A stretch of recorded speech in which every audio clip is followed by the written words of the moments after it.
واعتصموا بحبل الله جميعا ولا تفرقوا. بسم الله. السلام عليكم ورحمة الله وبركاته.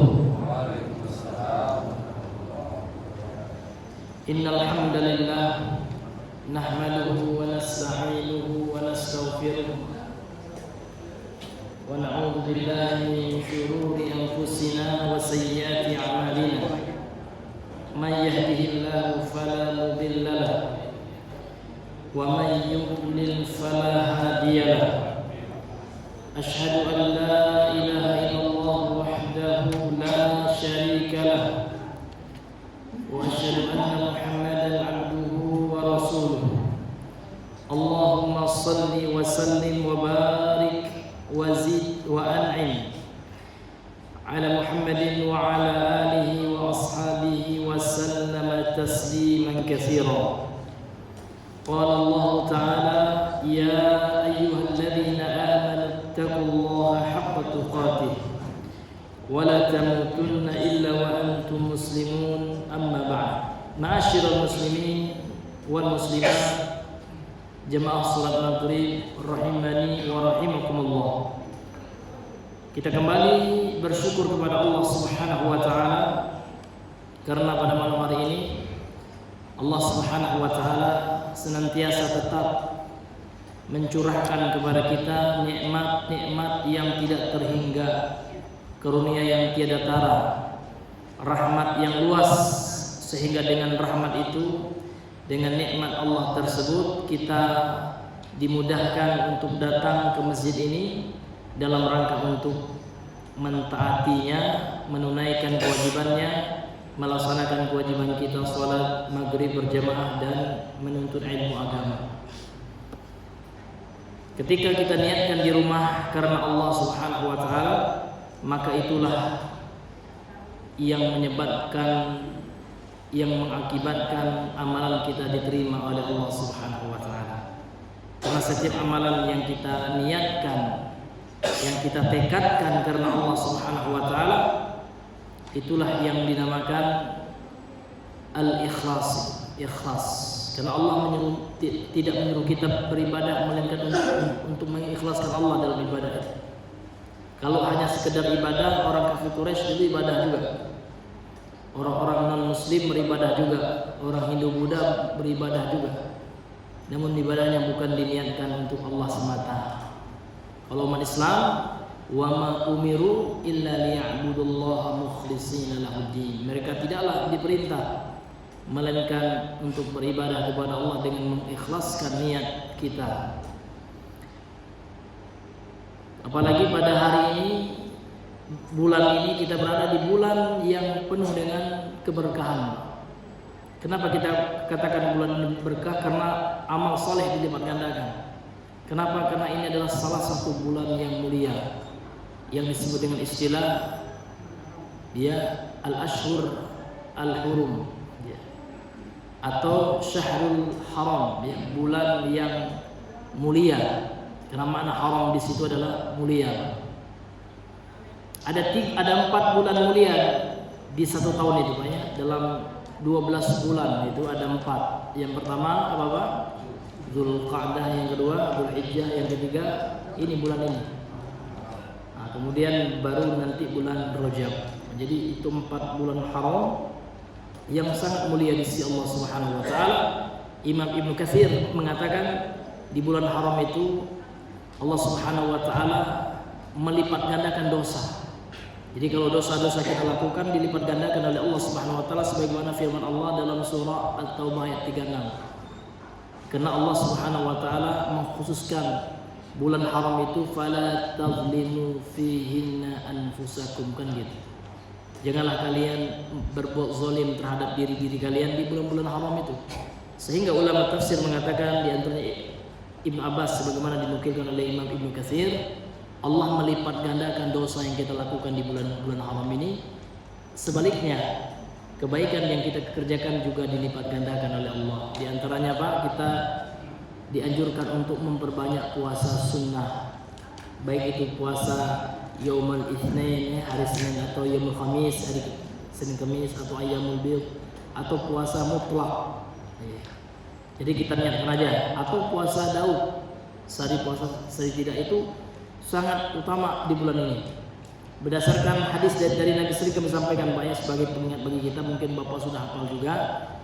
Rasulullah SAW bersabda dalam hadis Sahih Muslim, afdhalus siyam ba'da Ramadan siyamu syahrillahil muharram.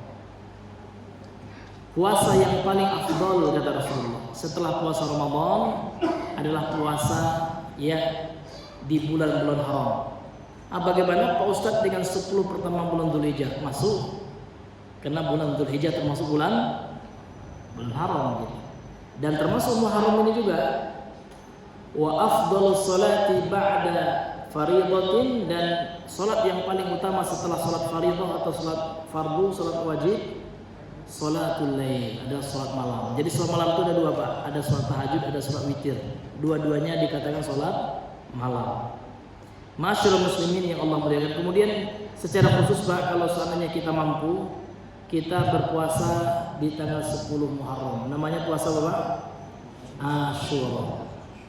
Nah, ini sering kami sampaikan hadisnya, namun karena momennya tepat, ya, karena kita di bulan Muharram ini, Rasulullah mengingatkan kepada kita dengan sabdanya, "Shaumu yaumi Asyura ahtasibu 'ala Allahi an yukaffira as-sanata allati qablahu." Saumu, berpuasa, yaumi, pada hari Asyura. Asyura diambil dari kata Asyara ya, 10 Muharram maksudnya. Ahtasibu 'ala Allah, aku berharap, itu mana ahtasib. Aku berharap kepada Allah, mudah-mudahan Allah gitu ya, mengampuni bagiku dosa-dosa setahun sebelumnya. Ayu kafiro ya as-sanata allati qablahu, mengampuni 1 tahun sebelumnya. Ya, artinya 1 tahun sebelum tahun 1446 ini. Artinya kita ulama mengatakan, sebagaimana dalam syarahnya Imam An-Nawawi, beliau mengatakan puasa Asyura itu menghapusi 1 tahun dosa 1 tahun ya, yang sebelumnya. Artinya kalau sekarang tahun 1446, berarti Allah insya Allah mengampuni dosa kita ya tahun 1445. Dan seterusnya, ini luar biasa ya pahalanya. Kemudian Nabi berkeinginan gitu, kalau seandainya saya dipanjangkan usiaku hidup pada tahun depan, maka saya akan puasa pada tanggal 9-nya, sehingga diistilahkan oleh para ulama dengan puasa Tasu'a. Dia diambil dari kata tis'un gitu. Rasul mengatakan, lain baqaitu ila qabilin la asumannat tasi'ah. Kalau seandainya aku hidup ya, Allah masih sisakan umurku sampai qabil tahun depan ya, maka benar-benar sungguh aku akan puasa pada tanggal 10-nya. Maaf, tanggal 9-nya. 10 juga gitu kan. Jadi mulai dari 9 10. Tapi sebelumnya Nabi 10 aja. Kemudian ya Nabi menganjurkan untuk puasa 9, namun ternyata qadarullah Nabi belum sempat sampai tahun depan, karena hadis ini termasuk hadis-hadis terakhir di akhir hidup Nabi gitu Pak ya. Nabi SAW sudah Allah wafatkan. Masyaallah muslimin yang Allah muliakan, kemudian salawat dan salam kepada Nabi besar Muhammad sallallahu alaihi wasallam. Allahumma shalli ala Muhammad wa ala ali Muhammad. Baik Bapak Ibu, kita masih pada pembacaan kitab Umdatul Tafsir fi Mukhtasari Tafsir Ibnu Katsir, yang merupakan ringkasan dari tafsir Imam Ibnu Katsir. Masih pada surah Al-Baqarah ayat 100 berapa Bu? Bapak Ibu afwan, ya 102. Iya. Allah Subhanahu wa taala berfirman, "Wattaba'u ma tatlu asyayatin 'ala mulki Sulaiman. Wa ma kafara Sulaiman walakinna asyayatin kafaru. Yu'allimuna an-nasa sihra wa ma unzila 'ala al-malakaini bi Babil Harut wa Marut." Jadi pembahasan kita kemarin, wa ma unzila 'ala al-malakaini.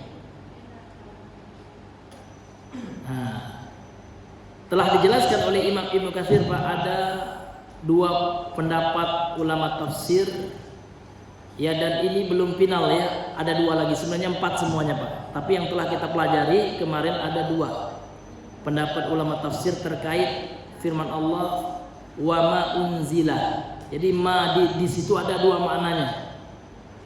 Nah, ulama tafsir yang pertama memaknainya dengan A, mana ulama tafsir yang kedua memaknai dengan B. Nah, sekarang Pak, siapa di antara Bapak tanpa lihat buku bayang yang ingat ya ma di situ maknanya apa?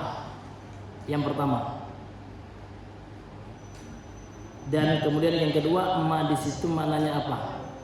Ini telah kita bahas pada pertemuan yang sebelumnya, Pak. Iya. Silakan Pak. Bang Pares, kalau ingat. Iya. Tadi kayaknya beliau ikut ya. Iya, bukan kemarin ya. Iya. Ada yang ingat Pak? Ya ingat, nanti ya akan diberikan hadiah Pak ya. Iya.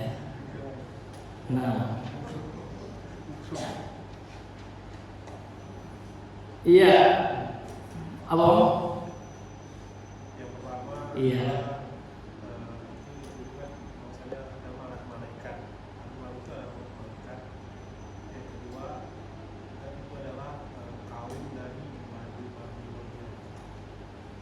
Iya, itu hampir mendekati ya. Itu contohnya ya, konsekuensi dari jawabannya. Jadi makna wa ma unzila, ma yang pertama maknanya itu adalah tidak. Jadi ma di situ ma nafiyah. Artinya pada tidaklah diturunkan kan gitu. Wa ma unzila 'alal malakaini, dan tidaklah diturunkan atas kedua malaikat tersebut, sehingga Harut dan Marut menurut pendapat yang pertama kata beliau bukan malaikat. Malaikat adalah yang manusia yang berasal dari kota Babil atau Babilonia. Itulah yang mengajarkan sihir kepada manusia. Nah, sementara pendapat yang kedua, ya, ma di situ artinya adalah yang, gitu Pak ya. Kalau dalam istilah ilmu nahwu itu ma mausul, termasuk ismul mausul. Ya, yang artinya kalau diterjemahkan yang, sehingga diterjemahkan wa ma unzila 'alal malaikaini, dan apa yang telah diturunkan kepada atau atas kedua malaikat tersebut, yaitu Harut dan Marut, sehingga pendapat yang kedua mengatakan Harut dan Marut adalah malaikat. Namun malaikat ini diturunkan ya untuk menjadi cobaan bagi orang-orang yang beriman. Apakah mereka lebih mentaati Allah atau malaikat? Kan gitu. Karena dalam prinsip kita umat Islam itu Pak, ketaatan yang pertama itu kepada Allah, itu ketaatan mutlak, taat kepada Allah dan Rasulnya. Adapun kepada selain Allah dan Rasulnya itu sifatnya relatif. Apa maksudnya relatif itu Pak? Tergantung gitu. Kalau perintah selain Allah dan Rasulnya itu sesuai dengan perintah Allah dan Rasulnya, kita taati, kita ikuti. Tapi kalau bertentangan ya, walaupun itu perintah orang tua kita misalkan, nak tolong nak ya, belikan ibu togel, ibu mau ya masang nomor togel, nggak boleh kita taati Pak. Dengan cara yang lembut kita tolak, maaf Bu, kalau ibu suruh saya beli nasi gemuk, saya berikan sekarang Bu. Tapi kalau togel mohon maaf Bu ya saya sangat respect sama ibu, sayang, taat ya. Tapi kepada Allah dan Rasulnya lebih aku taati gitu ya. Karena Allah dan Rasulnya melarang untuk judi, itu contohnya Pak ya.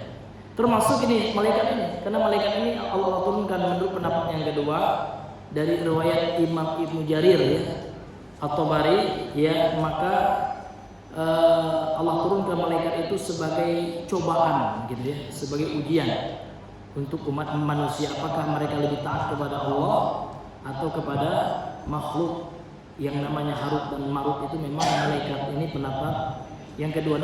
Pendapat yang mengatakan malaikat ini, penulis kitab ini Imam Ibnu Katsir sendiri kemarin Pak ya beliau mengatakan hada ma salakahu khalibun. Ini yang ditempuh oleh pendapat ulama nomor 2 ini, pendapat ulama nomor 2 ini kata beliau gharib, ini pendapat yang asing.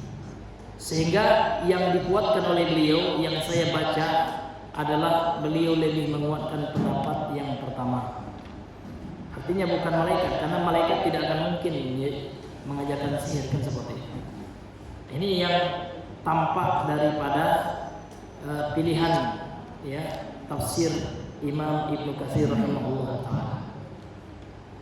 Bapak Ibu yang dimuliakan oleh Allah Subhanahu wa taala. Itu ya kesimpulan pembahasan kita yang sebelumnya kalau tidak salah.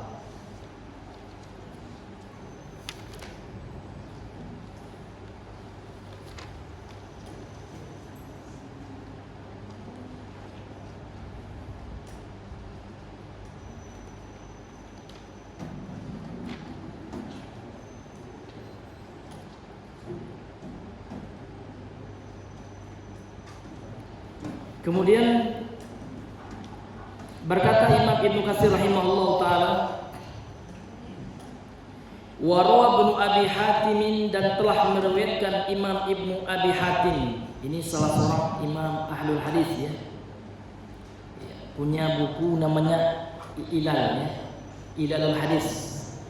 Ilal Ibni Abi Hatim. Beliau pakar kritikus sanad hadis atau ulama jar wa ta'dil istilahnya. Ulama yang pakar dalam menilai perawi-perawi hadis. Hafal nama setiap perawi hadis dan tahu bagaimana kedudukannya. Jadi perawi hadis itu Pak, jadi hadis itu ada namanya sanad ya. Jadi sanad itulah yang disebut dengan perawi. Jadi ulama jar wa ta'dil ini adalah ulama yang paham tentang nama-namanya, hafal biografinya, kemudian bagaimana ya hubungan antara satu sanad dengan sanad berikutnya atau satu rawi dengan rawi yang berikutnya, hafal itu. Tahu dia ini tidak ketemu ini, ya kan? Contoh ada perawi namanya misalkan Tawus misalnya, Imam Tawus. Jadi Imam Tawus ini mengatakan telah bersabda Rasulullah.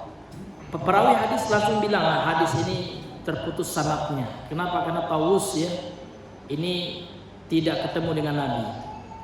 Ketika Nabi wafat, beliau belum lahir Pak. Beliau lahirnya di masa tabi'in kan gitu.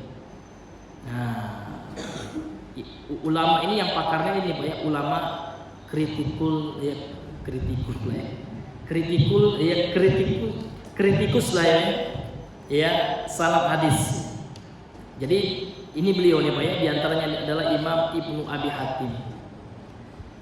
Jadi beliau telah meriwayatkan bi isnadihi dengan sanadnya anil Dhahaki, dari Dhahak ibni Muzahim ya. Dari Dhahak ibni Muzahima annahu kana yaqra'uha.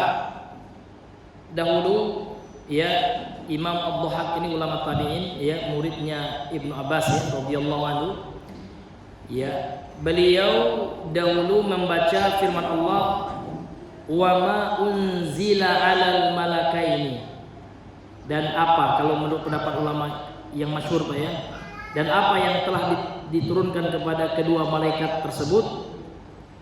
Ya. Imam Ad-Dhahak bin Muzahim berkata, wa yaqulu, dan dia berkata, huma iljani. Dua malaikat yang dimaksud dalam hadis ini adalah iljan, dua ya ilj. Siapa ilj itu Pak? Bukan malaikat gitu ya. Kalau menurut pendapat beliau ini bukan malaikat, namun adalah ar-rajulul qawiyyu dhakhm ya. Ar-rajulul qawiyyu dhakhm, seorang laki-laki yang kuat, yang besar badannya. Minal kufari, dari orang-orang kafir ya. Jadi yang diturunkan oleh Allah itu bukan malaikat menurut ya pendapat yang ini Pak ya, namun adalah sosok yang berbadan besar, berbadan tegap, badannya kuat gitu ya, dan adalah orang kafir yang mengajarkan sihir itu.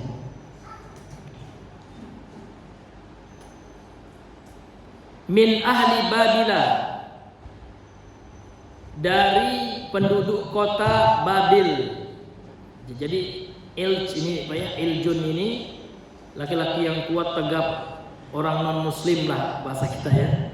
Ini berasal dari penduduk ahli Babil.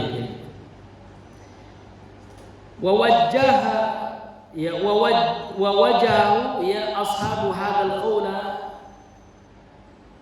dan ulama yang berpendapat dengan pendapat ini gitu ya, pemilik perkataan atau pendapat ini, makna kata inzal di sini Pak. Jadi wama unzila. Jadi makna unzila itu kan masdarnya inzal gitu ya. Jadi makna inzal di sini bimaknal khalqi, bermakna ya adalah menciptakan. Jadi wama unzila artinya wama khuliqa. Sehingga diartikan ini Pak, wama khuliqa alal malakaini kan gitu ya. Dan tidaklah diciptakan atas ya kedua malaikat itu. Orang kafir kan gitu. La bimakna ihai, bukan bermakna menurunkan wahyu. Iya.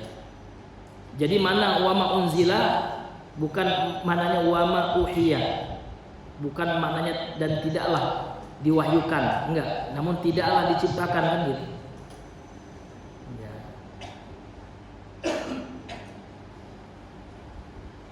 Kalau emaknya tadi Pak diartikan tidak, tapi kalau emaknya diartikan yang Pak, jadi artinya wama unzila artinya dan apa yang khuliqa, dan apa yang telah diciptakan gitu. Karena makna unzila khuliqa.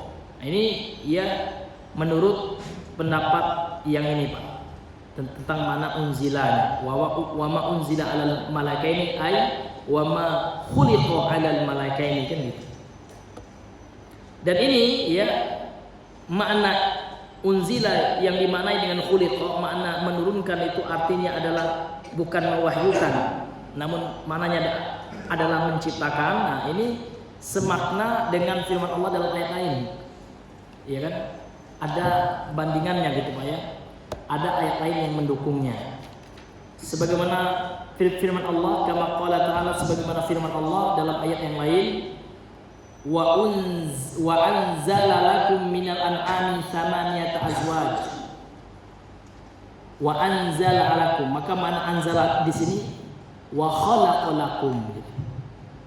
Wa anzala lakum, dan ya Allah telah menciptakan untuk kalian. Itu mana anzala.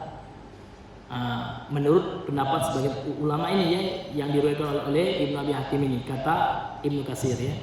Jadi makna wa ma anzala wa ma khalaqa. Wa ma anzala lakum itu artinya dan Allah telah menjadikan bagi kalian minal an'ami, dari binatang ternak, samaniyata azwaj, 8 ekor yang berpasang-pasangan. Kemudian dalam surah Al-Hadid, wa anzalnal hadida, dan kami telah. Maka anzala di sini juga maknanya khalaqa, sehingga diartikan wa khalaqnal hadida, dan kami telah menciptakan besi. Fihi ba'sun syadid, di dalamnya ada ba'sun, yaitu ya manfaun ya, ada manfaat yang besar gitu. Ada fungsi yang besar bisa juga.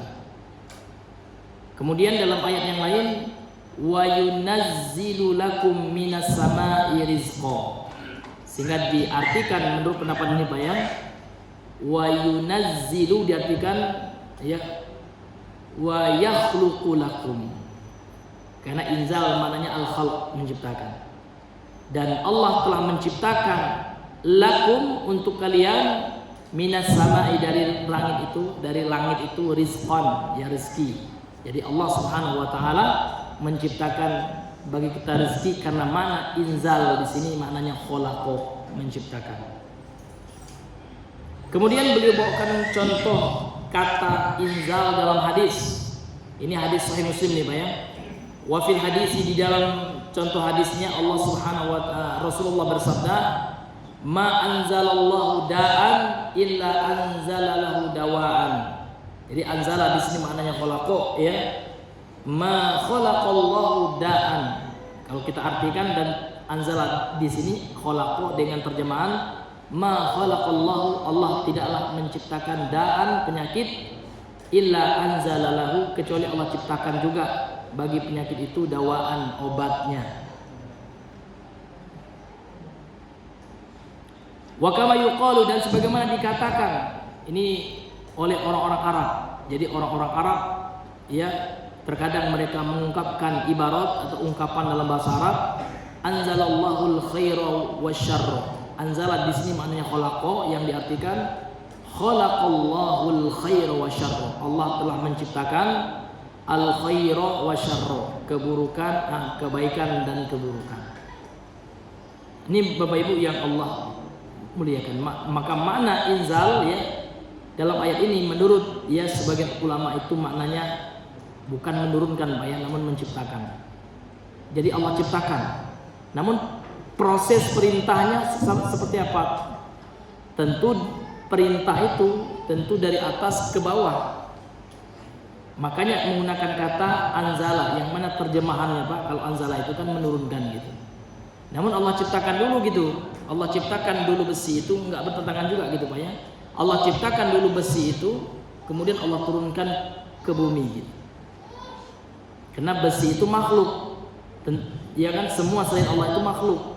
Dan tentu yang namanya makhluk itu diciptakan oleh Allah Subhanahu wa ta'ala. Sebenarnya juga tidak bertentangan. Ini Bapak Ibu yang Allah muliakan, ini terkait makna ya unzila dalam ayat itu. Ya sebagian ulama memahaminya dengan makna khalaqah, telah menciptakan. Kemudian terkait dengan ayat itu ya tafsir ketiga nih Pak ya, atau pendapat ulama ketiga tentang ya surah Al-Baqarah ayat 102 itu, wa ma unzila 'alal malakaini itu, dan apa yang telah diturunkan kepada kedua malaikat itu. Dan pendapat yang ketiga, wa dhahaba akharuna ilal waqfi, dan pendapat ulama yang lainnya kata Imam Ibnu Katsir ya terhadap mana ayat itu, mereka waqfi itu artinya tawakuf. Apa yang maksud dengan tawakuf? Tidak berkomentar ya. Ya, dia tidak memilih yang pertama dan juga yang kedua, diam aja dia. Terserahlah ya, yang mana yang betul saja kan gitu. Nah, ini Bapak Ibu yang dimuliakan oleh Allah. Itu yang disebut dengan istilah tawakuf. Tawakuf itu Pak, dia tidak condong kepada salah satu pendapat ulama tentang tafsir ayat tersebut. Dan tawakuf ini Pak salah satu metode juga. Contoh, ada dua pendapat Pak, kita tidak bisa menguatkannya. Ada dua pendapat yang masyhur misalkan, yang mu'tabar. Ya. Mana yang kuat antara dua pendapat itu kita nggak tahu. Ya, kita tidak membaca atau tidak mempelajari mana pendapat yang rajih, ya kan, antara dua pendapat yang berbeda misalkan. Nah, jadi kalau kita nggak tahu, nah, maka bisa kita gunakan metode ini, yaitu tawakuf. Udahlah ya, saya ya menganggap dua-duanya ya benar kan gitu. Iya. Karena kita tidak memahami mana yang paling kuat dari dua pendapat tersebut. Misalkan ada orang yang nggak tahu Pak ya, mana yang lebih kuat itu ketika sholat itu ya Pak ya. Apakah ketika sholat pula, ketika sujud, ya kan? Apakah tangan dulu atau lutut dulu, ya kan? Nah, kalau kita nggak tahu ya mana yang lebih rajih dan kita nggak memahami setiap dalil-dalil dari praktek sholat Nabi itu, apakah Nabi itu sujud dengan tangan dulu atau lutut dulu gitu ya, itu boleh kita gunakan metode yang ketiga ini, tawakuf, kita diam, wallahu alam gitu ya. Ini Bapak Ibu yang dimuliakan oleh Allah Subhanahu wa taala, dan itu adalah masalah khilafiyah ya di tengah-tengah ulama Ahlus Sunnah wal Jamaah ya. Kalau ulama kontemporer Pak, ulama Ahlus Sunnah wal Jamaah yang hari ini, ulama Saudi Syekh Muhammad bin Shalih Al-Utsaimin dengan lutut dulu. Dan ini pendapat yang dikuatkan oleh, yang dirajihkan oleh Imam Ibnul Qayyim sebagaimana dalam kitabnya Zadul Ma'ad ya. Adapun hadis yang mengatakan Allah dengan tangan dulu, kata beliau hadisnya makhluk, maklub itu apa? Artinya perawi itu terbalik katanya. Ya, seharusnya yang sebenarnya perawi itu ingin meriwayatkan Nabi itu kalau sujud itu dengan lutut dulu gitu. Namun Syekh Albani mengatakan enggak gitu. Hadis itu enggak maklub betul seperti itu. Sehingga beliau yang menguatkan pendapat apa? Ya, tangan dulu. Ala kulli hal Pak, ini masalah khilafiyah. Kalau saya sendiri Pak, tentu yang saya pelajari dari guru saya Syekh Al-Abul Hasan ya. Ternyata dua-duanya hadisnya bermasalah. Sehingga beliau berpendapat ya sebagaimana pendapat ulama yang sebelumnya seperti pendapat Ibnu Hazm ya dalam mazhab Zahiri bahwasanya boleh dua-duanya kata beliau. Boleh dengan tangan, boleh juga dengan lutut. Ya kan yang susah itu kalau dengan tangan dan dengan lutut itu susah Pak. Artinya dua-duanya boleh gitu. Nah, ini diantara pendapat ulama Ahlus Sunnah juga. Ini Bapak Ibu, artinya ini pendapat masalah khilafiyah ya, ijtihadiyah, yang mana ya kalau seandainya kita memilih suatu pendapat yang kita rujukan dengan tangan dulu, misalkan Pak ya, maka ada kaidah kalau dalam masalah ijtihadiyah khilafiyah mu'tabarah itu Pak, kita tidak boleh menghukumi pendapat yang berbeda dengan kita sebagai pendapat yang bid'ah. Nah, kalau bid'ah itu Pak, itu bukan dalam masalah ya khilafiyah ijtihadiyah, namun khilafiyah yang melawan dalil. Contoh ya, dalil mengatakan ya ada dua tempat yang tidak boleh dibacakan Al-Quran di dalamnya, itu ada nasnya gitu ya. Di mana itu Pak? Ya, di WC dan di kuburan. Ya. Makanya Nabi mengatakan wala taj'alu buyutakum kubura. Jangan kalian jadikan, ini hadis yang sahih Muslim Pak ya. Jangan kalian jadikan rumah kalian itu bagaikan kuburan gitu ya, yang tidak dibacakan di dalam Al-Quran. Artinya apa? Nabi ingin mengisyaratkan di kuburan bukan tempat baca Quran. Kemudian orang dalil enggak, kata Imam Syafi'i boleh gitu. Maka kita katakan pendapat manusia yang bukan ijma' Pak ya, yang bukan ijma' itu bukan dalil. Karena dalil itu Pak sudah ada rumusnya. Yang pertama dalil itu Al-Quran, yang kedua sunnah, yang ketiga ijma', kan gitu. Kias yang keempat ini dalam masalah-masalah yang bukan sifatnya ibadah mahdhah. Ibadah mahdhah ini maksudnya apa Pak? Ibadah yang sifatnya ritual. Seperti ya sholat, puasa, ya kan? Ibadah yang memang pada dasarnya itu adalah ibadah. Tapi ada pula Pak perkara yang pada dasarnya dia bukan ibadah. Contohnya minum Pak ya. Nah, ini hukum asalnya mubah, perkara dunia ya. Namun kalau diniatkan karena Allah Pak, baru dia bernilai ibadah. Boleh dalam hal yang seperti ini kias Pak. Contohnya lagi apa Pak? Masalah minum poka. Poka nggak ada di masa Nabi nama poka gitu ya. Namun poka ini ternyata ada kesamaan ya ilat dengan khamar. Khamar ada nasnya ya, dalil dari Al-Quran yang mengharamkannya. Poka ternyata punya kesamaan ilat, sebab apa itu? Memabukkan, sehingga hukum khamar dikiaskan kepada hukum poka dikiaskan kepada hukum khamar ya, sehingga diharamkanlah poka dan nama-nama narkoba. Kan ini kan nggak ada dalam Al-Quran itu Allah mengharamkan ini kan gitu. Namun hukum haram ini itu dikiaskan kepada hukum khamar. Nah, di situ masalah kias Pak, bukan dalam masalah ibadah ritual gitu. Ini ya. Bismillah.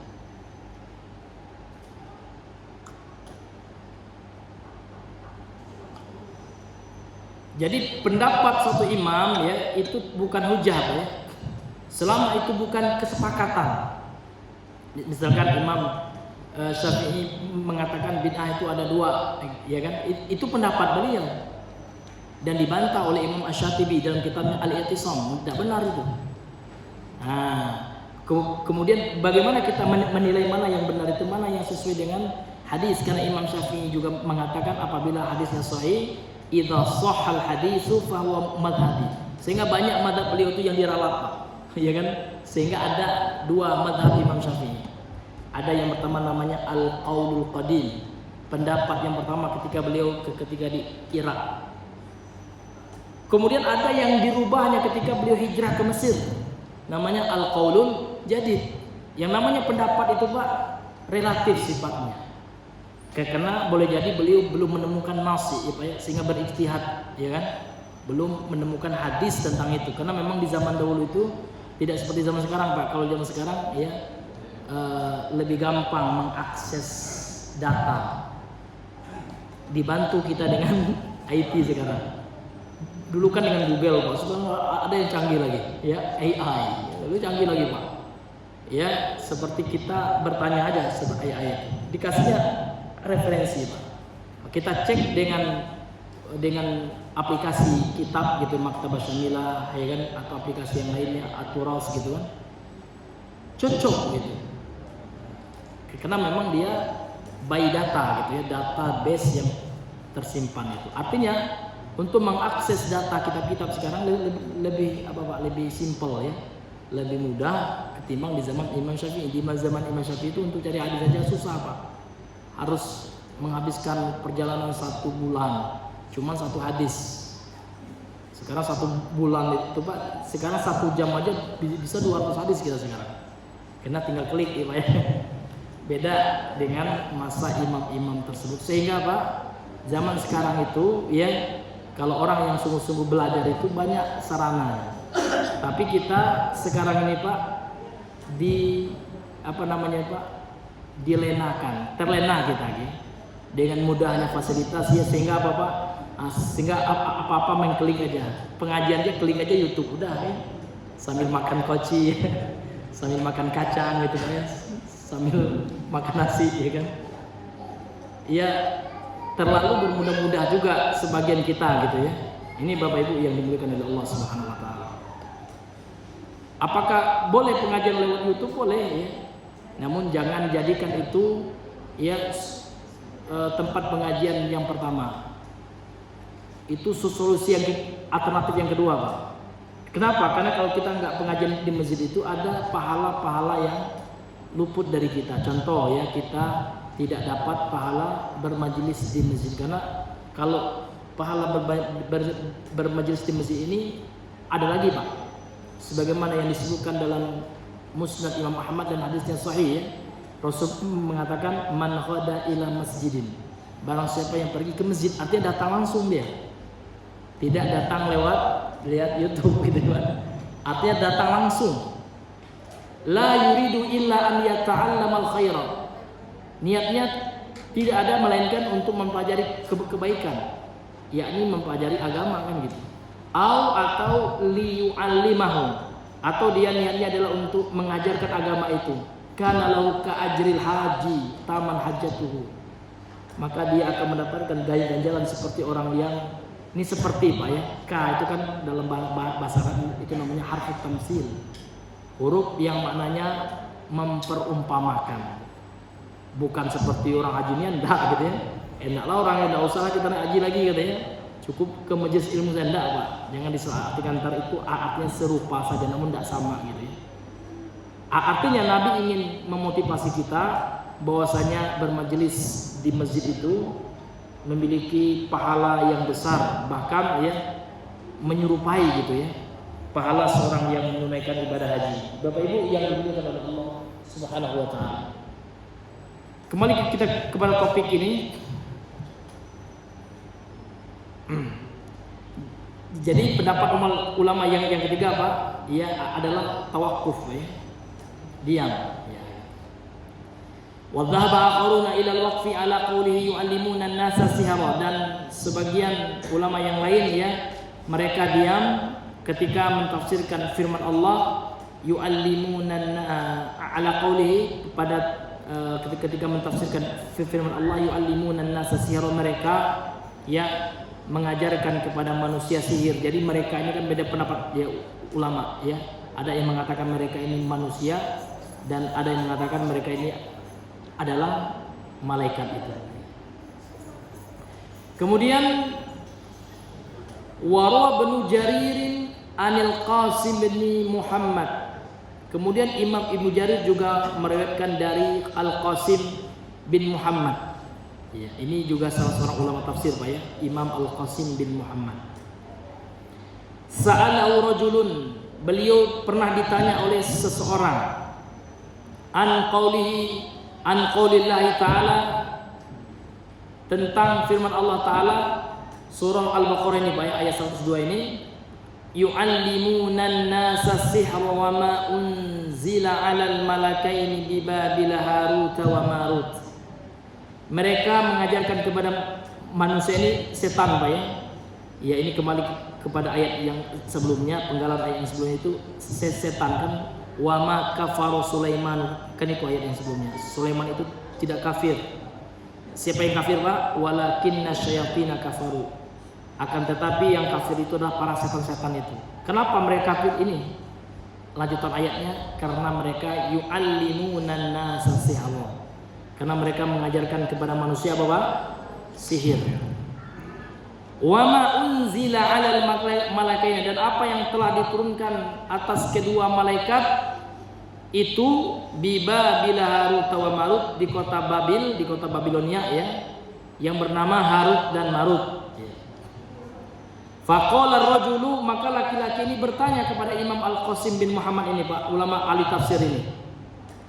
Yu'allimanin nasa sihra, apakah dua malaikat itu mengajarkan manusia sihir? Ya.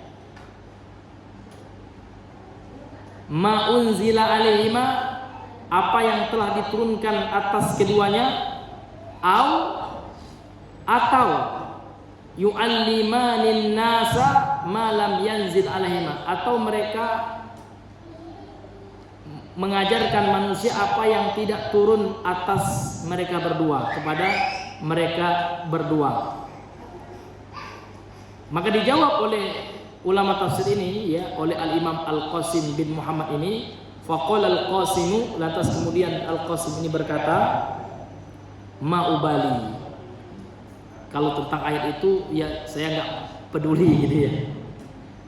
Ayat ayyahuma kanat, ya apa konteks yang diturunkan oleh Allah kepada mereka berdua itu, apa yang diturunkan itu saya nggak peduli. Ini Pak, jadi pendapat ulama yang berikutnya itu Pak, seperti pendapatnya Imam Al-Qasim bin Muhammad ini, dia nggak tahu menau gitu Pak ya. Summa ruya, kemudian diriwayatkan juga Al-Qasim qala fi hadil kisah, bahwasanya Imam Al-Qasim berkata tentang kisah ini, la ubali ayyadzalika kana, saya enggak peduli ya apa ya yang diturunkan oleh Allah kepada malaikat itu, enggak peduli gitu ya. Inni amantu bihi, aku cukup beriman saja dengan hal itu. Karena memang beliau tidak mau ikut dalam perdebatan para ulama tentang tafsir ayat tersebut. Dan ini ya yang dipegang oleh beliau, sikap beliau Pak, supaya tidak menghabiskan energi ya kan dalam membahas hal-hal yang seperti itu ya kan. Ya, maka beliau milih saya nggak peduli aja apa sebenarnya tafsirnya, yang penting saya beriman saja kepada ayat itu. Yang penting saya tahu itu ayat datang dari Allah Subhanahu wa Ta'ala. Ini bisa juga kita ambil contoh ini Pak, ya kan, kalau seandainya kita dihadapkan pada perkara yang sulit gitu Pak ya, yang dijadikan bahan perdebatan ya kan, karena kalau debat-debat terus kalau tidak ada ujungnya Pak, itu namanya debat kusir ya kan. Ya kita pakai aja sikapnya Imam Al-Qasim bin Muhammad itu, saya nggak peduli Bapak mau ya kan mengatakan apa tentang ayat itu, karena saya juga nggak paham. Yang penting saya beriman ayat itu datang dari Allah. Sudah Pak ya, kalau sudah itu jawaban kita, selesai debat ya, tutup buku ya. Udah. Ini hadirin yang dimuliakan oleh Allah Subhanahu wa Ta'ala. Azan Bang? Masya Allah ya. Karena sudah azan Bang ya, Bapak-bapak sekalian, para ikhwan akhwat yang Allah muliakan sekalian, mungkin kita cukupkan sampai di sini dulu pembahasan kita pada malam hari ini. Mudah-mudahan yang sedikit ini bisa bermanfaat ya. Subhanakallahumma bihamdika Asyhadu an la ilaha illa anta astaghfiruka wa atubu ilaik. Assalamualaikum warahmatullahi wabarakatuh.